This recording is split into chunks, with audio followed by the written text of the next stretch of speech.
São Paulo, agosto de 1914. A Europa entrava na Grande Guerra.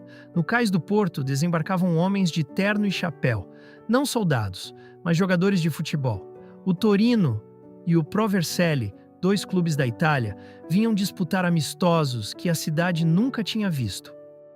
Para centenas de milhares de imigrantes italianos que já transformavam o Brás, a Mooca e o Bexiga, aquilo não era só esporte.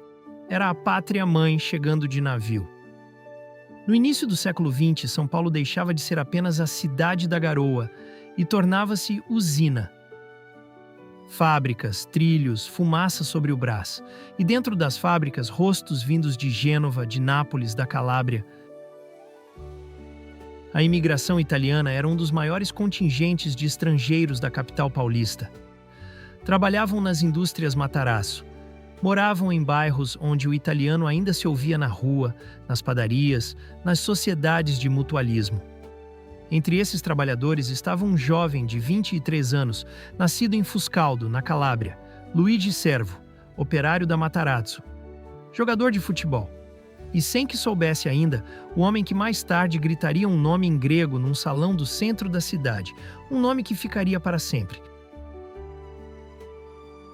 Mas antes de Luigi, antes do clube, era preciso entender o terreno. Ingleses, alemães e portugueses já tinham os seus clubes no futebol paulistano. Os italianos ainda não. O futebol em São Paulo ainda era jovem, aristocrático num primeiro momento, depois espalhado pelas várzeas e pelos bairros operários. E cada grande comunidade de imigrantes tinha encontrado no futebol uma forma de bandeira. Identidade em verde, em branco, em preto e amarelo. Os alemães tinham a Germânia, os ingleses, o SPAC, os portugueses, o Lusitano. Os italianos tinham sociedades, teatros, jornais, mas não tinham um clube de futebol que os representasse no campeonato da cidade. E havia um jornal que funcionava como a voz dessa colônia, o Fanfula, fundado em 1893. Publicado em italiano, circulação que chegou a rivalizar com os grandes diários paulistanos. Quando a imprensa séria ignorava os jogos de várzea, o Fanfula cobria. Era, na prática, o Facebook de 1914 para quem falava italiano em São Paulo. E seria por ele que a ideia de um clube passaria de conversa de café à convocação pública. Faltava só o estalo. E ele chegou em agosto, com 2 times italianos e uma saudade que virou projeto. A excursão do Torino e do Pro Vercelli em 1914 caiu num momento em que o futebol paulista vivia uma cisão, 2 ligas, 2 campeonatos, clubes de elite disputando público e prestígio. A visita dos italianos empolgou a colônia como poucos eventos antes. Luigi Servo assistiu. Vicente Ragognetti, jornalista e poeta da colônia, escreveu. No dia 13 de agosto de 1914, Ragognetti enviou ao Fanfula uma carta com um título simples, pela formação de um quadro italiano de futebol em São Paulo. Nela, perguntava por que italianos e descendentes, espalhados por clubes brasileiros, não fundariam um clube exclusivamente italiano, como já existiam clubes alemães, ingleses, portugueses. A proposta inicial chegou a considerar um departamento de futebol no Clube Náutico Espéria. Os dirigentes recusaram. O caminho ficou claro. Clube novo. No dia 19 de agosto, cerca de 30 pessoas reuniram-se no Salão Alhambra, na Rua Marechal Deodoro, número 2, região da Sé, coração antigo de São Paulo. E ali apareceu a primeira tensão real do projeto, a mesma que ainda divide clubes hoje: cultura ou esporte. Parte do grupo queria uma agremiação de teatro, dança, literatura. Outra parte, liderada por Servo, queria futebol, acima de tudo. Não houve acordo. A reunião terminou sem fundação, mas ficou marcada outra data, 26 de agosto. Poucos dias depois da última partida, um jornal escrito em língua italiana publicou um convite. 2 semanas depois, 46 pessoas assinariam a ata de fundação de um clube que hoje conhecemos como Sociedade Esportiva Palmeiras, mas que nasceu com outro nome, Palestra Itália.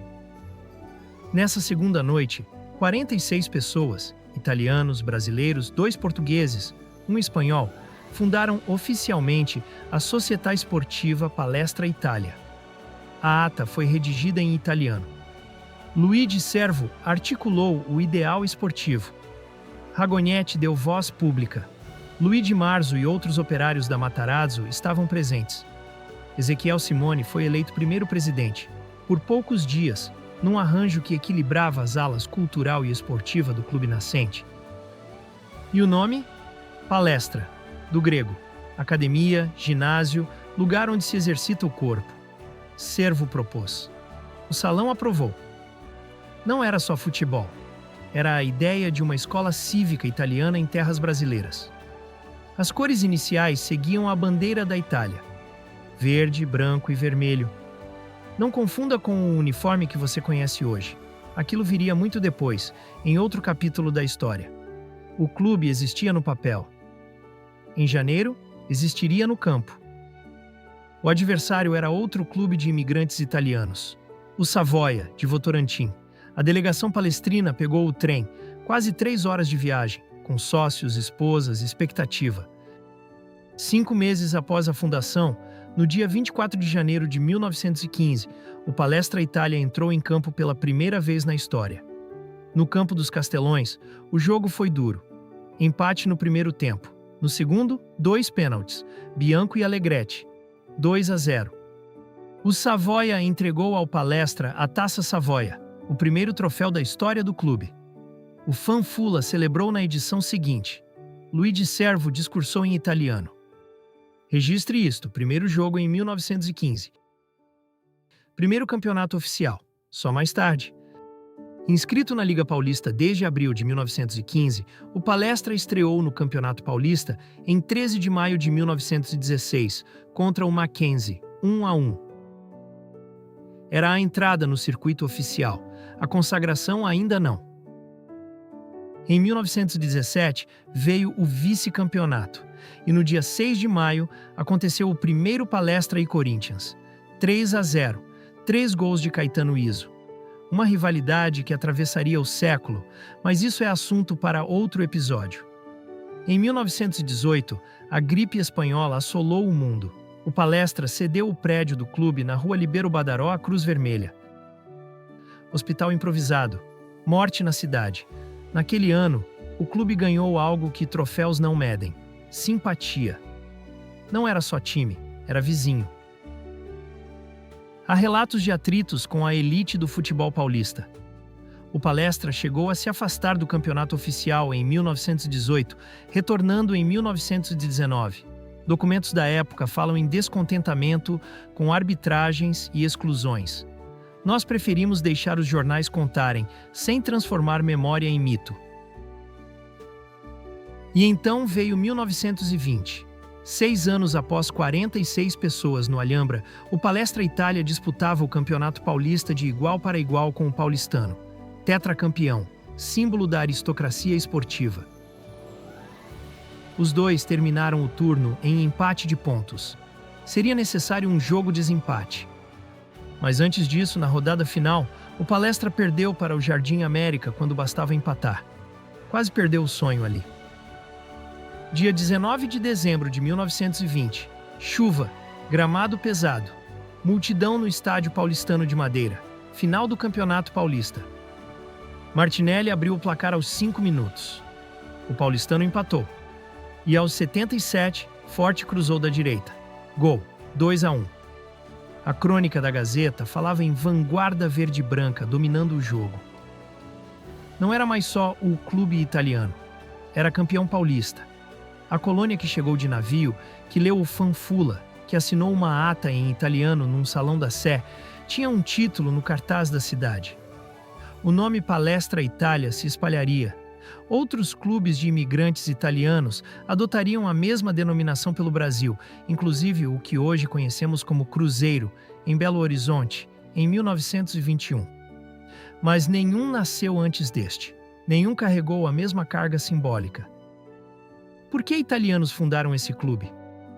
E por que isso importa para entender não só o futebol, mas a história de São Paulo? Esta é a Hemeroteca Alviverde.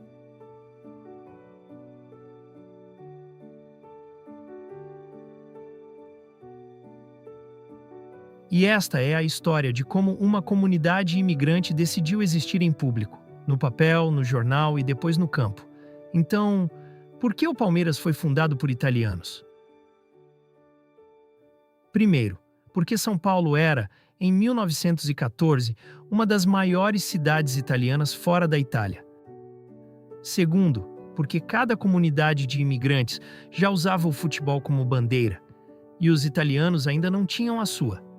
Terceiro, porque um jornal convocou, 46 pessoas assinaram uma ata em italiano, e o nome palestra capturou a ideia de academia cívica, corpo e identidade juntos. Luigi Servo não fundou o clube sozinho. Ninguém funda sozinho. Mas carregou a ideia como quem carrega um filho, nos braços, nos gritos, nas derrotas e na Taça Savoia de 1915. A Hemeroteca Alviverde nasce da mesma lógica. Pesquisa em hemerotecas, arquivos e jornais que a internet não indexa direito. Se quiser apoiar a próxima leva de documentos e roteiros, link na descrição. No próximo episódio, 1942. O governo manda trocar o nome. O clube que nasceu da bandeira italiana precisa escolher entre desaparecer ou renascer, e um médico palestrino escreve a frase que a torcida nunca esqueceu. Obrigado por assistir.